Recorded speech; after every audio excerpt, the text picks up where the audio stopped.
So we're rounding the corner on the second half of 2024. We're rounding up 25 of the best upcoming games for the remainder of 2024. Now, keep in mind, there are more than 25. We couldn't fit them all here. And also, release dates are subject to change. Video games are always delayed, but we're trying our best here, so let's get started off. We got 25 games, so here's number 25. The Thing Remastered is a game that we're really looking forward to. Remasters, remakes come and go, but not often for something as weird as the Thing game.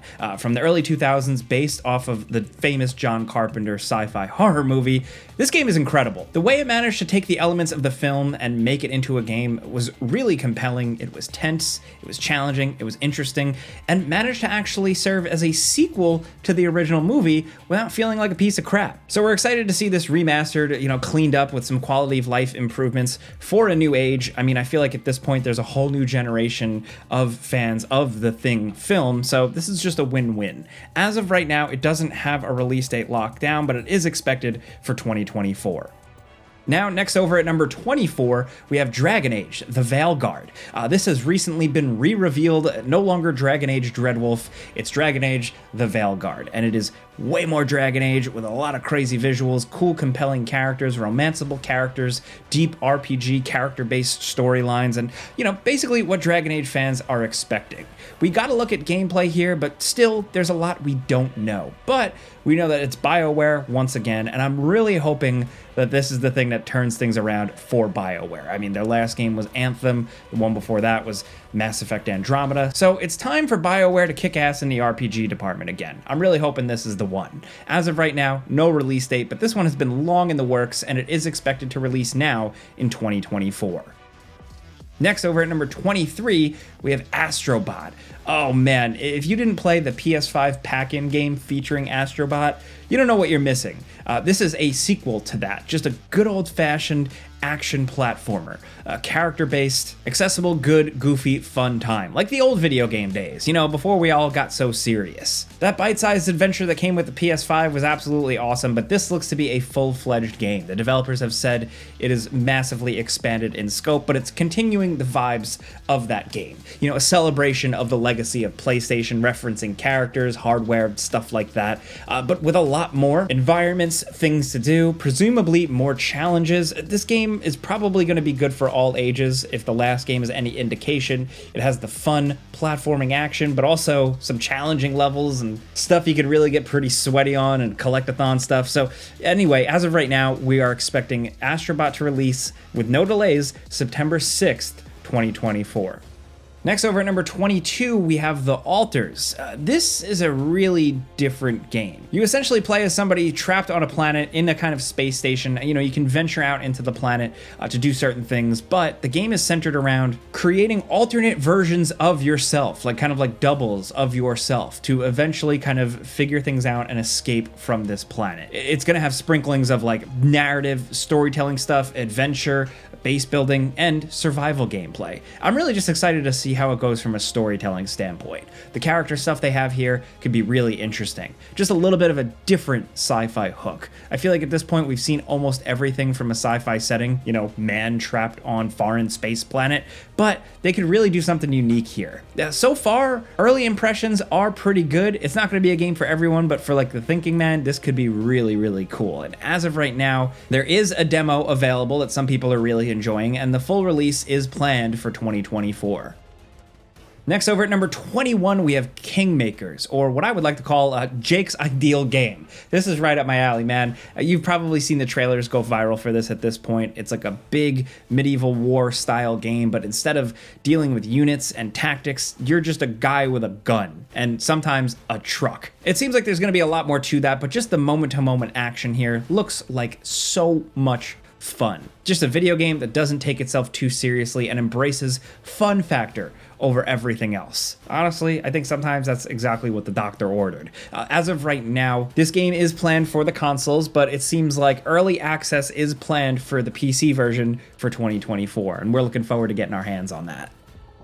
Now, next over at number 20, we have Indiana Jones and the Great Circle. This is from Xbox and Machine Games, the people behind the Wolfenstein games. And I know they're known for their first-person shooting, and this is going to be a first-person Indiana Jones game, which is definitely a unique choice that I think is going to divide the fan base. But I think Machine Games really knows adventure and storytelling, cinematic storytelling, and it seems like they're doing that with Indiana Jones. We've gotten to see full glimpses of cutscenes of this game, and honestly, it looks like a great return to classic indie fashion. It's not Harrison Ford, because honestly, he probably costs $1 trillion to get in the game, so they got Troy Baker, and Troy Baker's doing a really good job replicating Harrison Ford's classic voice. I'm just curious to see how the game is gonna play. You know, it seems like a lot of fisticuffs, some whip stuff, some ancient puzzle solving. Makes sense for Indiana Jones, but believe it or not, Indiana Jones, way back when, had a really steady slate of kick-ass games under his belt. So here's hoping the Great Circle can really join that roster. No exact release date yet, but we know it is very much releasing in 2024.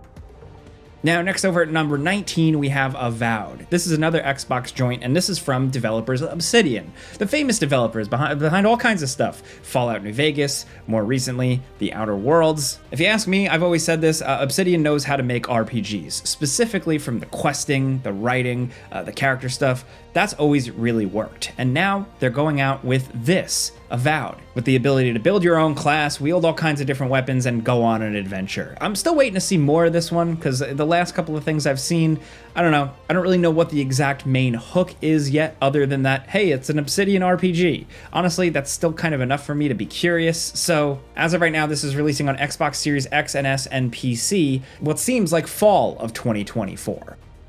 Now, next over at number 18, we have Vampire the Masquerade Bloodlines 2. This game has been in the works for many, many years, having some development issues, switching developers. Now it's the Chinese room working on the game. We've gotten some glimpses of gameplay now, finally. It definitely seems like a different game, but it's, you know, a thing, and it seems like it's coming out. It has been slated for 2024. To be honest, I'll believe it when I see it, but either way, I welcome more vampire games in this world. I've always said this. I know I sound like a broken record at this point, but we just don't have enough of these types of games. So without any delays or anything like that, hopefully this is the year we finally see it.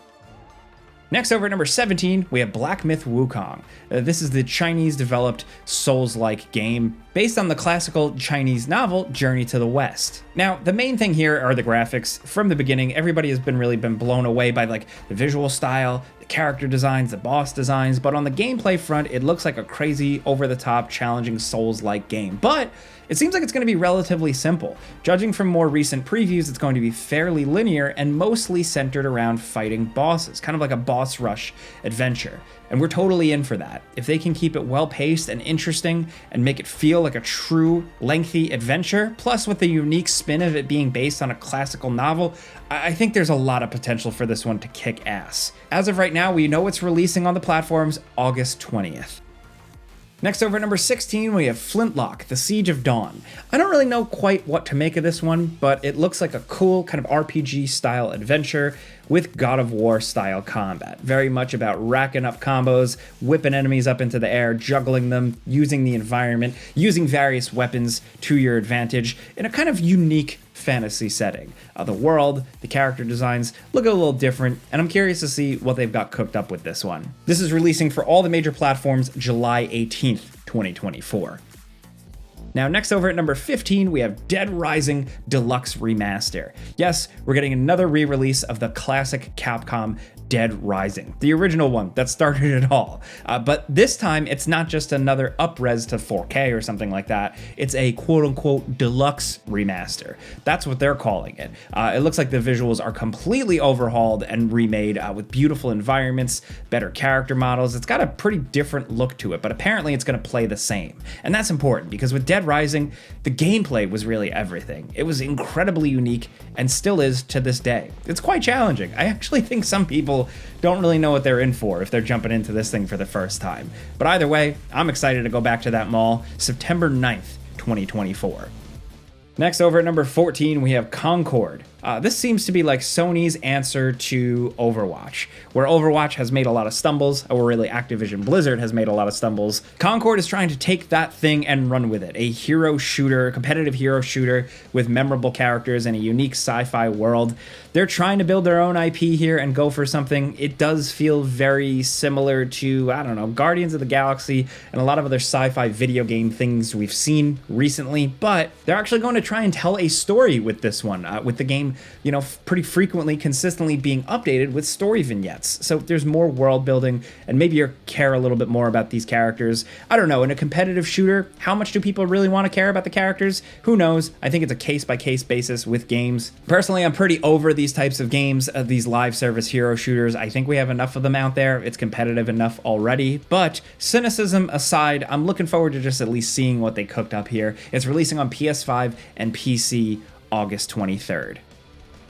Next down at number 13, we have Stalker 2, Heart of Chornobyl. This one's been a long time coming. It's been in the works for many, many years, delayed because of war and other reasons, but also it's been a long time since a mainline Stalker game. The original games have just recently been ported to the newer consoles and stuff, but this is a classic PC game through and through. And this new one is continuing that. You're surviving in a post-nuclear Fallout wasteland, but it's a little bit different than a Fallout or similar things. It's harsh, it's unforgiving, it's about dealing with scientific anomalies and people, and we're excited to see how this one's going to turn out. Is it going to take it to the next level or feel kind of old school like the original games? We don't know for sure, but this game just looks like a breath of fresh air, especially for some players. Every single bullet counts, you're constantly scrounging for resources in this unforgiving land. You can't trust anybody, you can't really trust anything because there's weird creatures out there. Stalker 2 seems like it's going to keep people busy. And pending any other delays, this is finally releasing on Xbox Series X and S and PC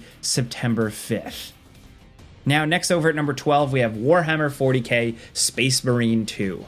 I'm personally really looking forward to this one, and I'm not even a Warhammer 40k fan. I just like the Space Marine games. They're really cool, and this one looks like it's stepping it up. Just massive amounts of enemies on screen at once to slaughter, great blood and gore effects, just full big Space Marine power fantasy, cool weapons, but also seemingly tons of cooperative play. They've been showing a lot more gameplay of this one recently, and it is shaping up to be pretty awesome. Of course, we don't know for sure until we actually get our hands on the game, but we're really hoping that they stick the landing with this one, because the potential is there. As of right now, it is releasing on all the platforms September 9th.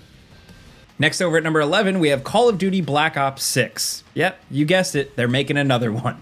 But what I'm happy to see is that they're sticking with a campaign. It looks like Black Ops 6 is going to have a full-fledged and kind of zany campaign. The Black Ops campaigns, since the original, are a bit more out there, a bit more experimental. They try something with their storytelling other than just military action movie. So I'm excited to see what they got going with this one.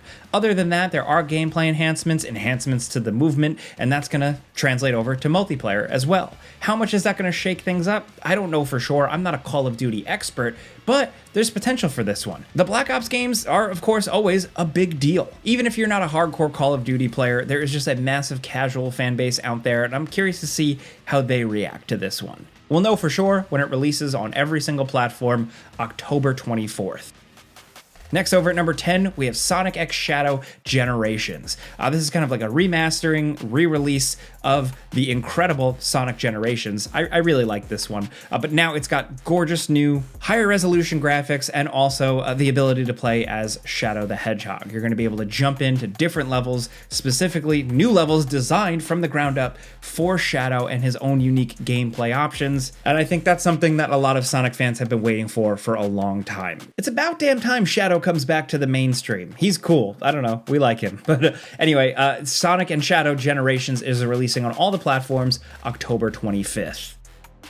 Now, next over at number 9, we have Frostpunk 2, the follow-up to one of my favorite strategy games ever. The original Frostpunk is brutal. You're tasked with managing a city, but it's the end of the world. The world has frozen over, so you're worried about building, keeping people alive, but also keeping them warm. And it seems like with Frostpunk 2, it's going even further with resource management, like with oil and stuff, but again, making brutal decisions. The Frostpunk games are incredible for how challenging it makes every single decision. It's not like some games where you just click, oh, do I raise taxes? Do I do this? Do I increase production? Blah, blah, blah, blah, blah. Every single decision you make here is pissing somebody off to an extreme degree, and it is incredibly stressful.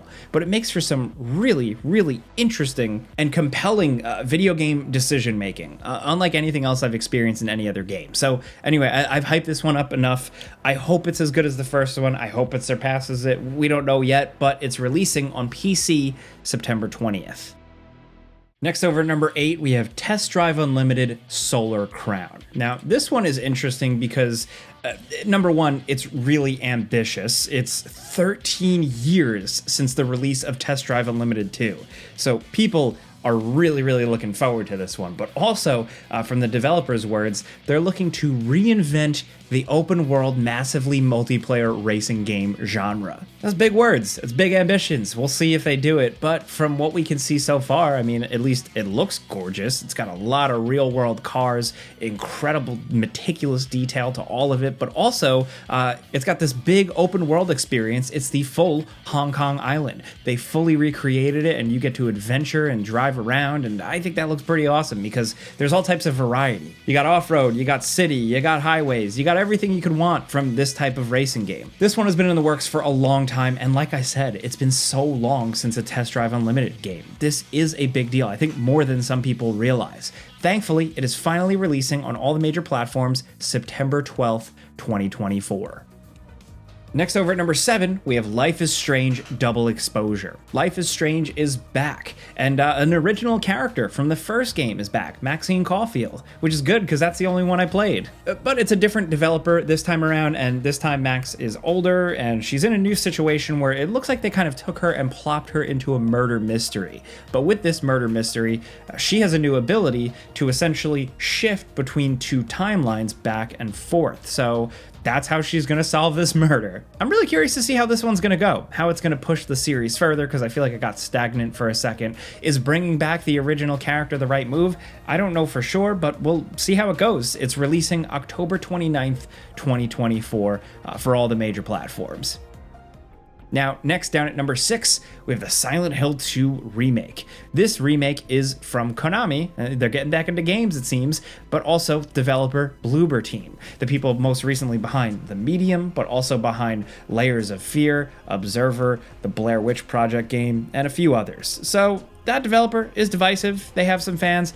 You know, people are still wondering if they're the ones really to take on remaking Silent Hill 2, because it feels like a massive challenge. Can you even recreate the magic of the original? We don't know for sure, but different developers did it with Resident Evil, so maybe they can give it a shot here. Obviously here, some gorgeous visuals, some kind of revamped combat. I'm still curious to see how it's all really going to go down, but I'm just hoping they tell that original, nuanced, beautiful story with all the cool music, the cool tone and atmosphere, all that. I really hope that's retained here. Looking forward to seeing how this one goes down. It's releasing on PC and PS5 October 8th.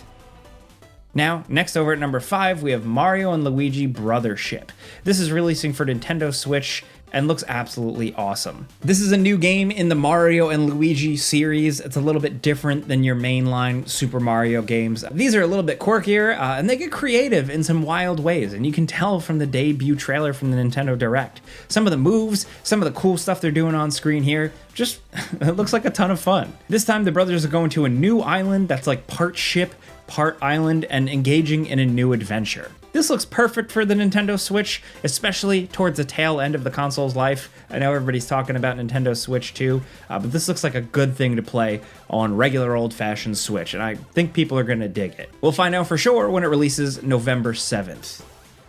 Now coming down at number 4, we have Assassin's Creed Shadows. This is the one that people have been asking for many, many years, an Assassin's Creed game set in feudal Japan. Although, now, looking at this game, I'm not sure what to make of it. I'm also a notoriously picky Assassin's Creed fan, and I know every gamer out there already has strong opinions about this game, one way or another, for various different things. For me, I'm just not sure what to make of playing as two different characters, where one is like an all-out brawler, heavy attack attacker in an Assassin's Creed game centered usually more around stealth, and then the actual stealth character seems kind of generic. That being said, we have seen some cool level design and some cool stealth scenarios. Just the level of quality though, it's hard not to compare to other games set in these settings. Either way though, just looking at it from a top-down view, the potential is great. This setting is an incredible one, so the types of weapons you use, the regions you see, the way you kill people, it could be really cool. But frankly, we're not sure yet. We're gonna judge it, like I always say, when we get our hands on it. We'll do it before you buy, all that stuff. I just like the Assassin's Creed series and I want to see it continue, but frankly, who knows? Not quite sure yet, but like I always say, we'll judge it when we get our hands on it. Of course, we'll do a before you buy video on it, but when it releases on all the major consoles and platforms, November 15th. Now down at number 3, we have Slitterhead. This one's really weird. I definitely think it's going to be an acquired taste, but I think for horror fans it's significant because it's from Keiichiro Toyama, the creator of Silent Hill. He's going for something very different here with a new studio, and it almost kind of looks like Prototype, but Japanese. Got some interesting quirks to it, a weird flavor, some incredible monster designs, and this kind of whole body swapping thing. You're never really playing as the same person twice. It looks like you're playing as random civilians in a city just trying to fight these monsters, and it just seems unique. We gotta give it that. To be frank, we still don't know too much about it either. It was revealed a few years back, and we finally got a real glimpse of it at Summer Game Fest this year, but I'm expecting us to learn a lot more about it closer to its release date. It's releasing on PC and all the major platforms November 8th. And coming down to number 2, switching gears a little bit with The Legend of Zelda: Echoes of Wisdom. This is releasing for Nintendo Switch, and it looks like a little bit of a different flavor of Zelda game. Something we haven't had before. It's because you're playing as Princess Zelda herself. It's very much got the art style, the gameplay style of The Legend of Zelda: Link's Awakening remake from a few years back, which was absolutely gorgeous. It went for more of a kiddie style, but it worked. And here, you're playing as Zelda, out to save the world, I guess save Link, but with some pretty creative gameplay concepts, almost a little bit more of like a Zelda combat puzzler, where, you know, you'd think they'd just give Princess Zelda like a little sword or like a little magic wand. Here she actually has a magic ability to absorb and recreate anything in the environments. Enemies, to pit enemies at one another, crates, devices, just ways to get around. It looks like you're constantly thinking about what to use from the game world in order to progress. It's got a little bit of a player freedom creativity aspect to it, kind of like Tears of the Kingdom, but it's cool they're continuing that in like a 2D sense. I'm really curious to see how this one actually pans out, like if it's really worth it. We'll know for sure when it releases September 26th. And now finally down at number 1, we have Star Wars Outlaws. This is the next big Star Wars game, this time from Ubisoft. They're making an open world Han Solo game. So you're not really getting into Jedi shenanigans or doing stuff that interacts with the main storylines, you're just out in the gritty underworld of Star Wars, getting into all kinds of hijinks and adventures. And this game is significant because it's kind of like an open world Star Wars game. You're visiting a couple of planets that are just big open environments. You're free to explore, interact with NPCs, towns, hop on a speeder bike, or just get back in your ship, fly up into space, get in some space battles. There's a lot going on here, and I've gotten my hands on the game at some early access events, seeing a work in progress of it, and it did seem promising. I was a little skeptical because it's Ubisoft, but it's from Massive, the people behind The Division, and I like the way they built those games. There's still a lot of questions out there. Star Wars is tricky. Everybody's very picky with Star Wars, but also, how is the main loop gonna go? Is this game gonna get repetitive? Is it gonna feel like more Ubisoft stuff? Or is it going to be a cut above? Then of course Ubisoft is also famous for pulling a bunch of like weird pre-order crap that a lot of players just don't want. I think despite all that, this is shaping up to be a promising game. I really hope they knock it out of the park with this one, and I just say that as a Star Wars fan who really likes Star Wars video games. We've been eating good, and I really hope that they nail this one. We'll know for sure when we get our hands on this thing on PS5, Xbox Series X and S, and PC August 30th. But there you have it, folks. Those are 25 new games coming for the second half of 2024. There's a lot of games to talk about, so let us know in the comments what you think, what you're looking forward to. Yes, please let us know because it helps us gauge interest for videos for the coming months. But if you like this video and you like talking games with us every single day, clicking the like button's all you gotta do. It really helps us out. And if you're new, maybe consider subscribing, hitting that notification bell as well, because we put out videos every single day. But either way, as always, thanks for watching, and we'll see you guys next time.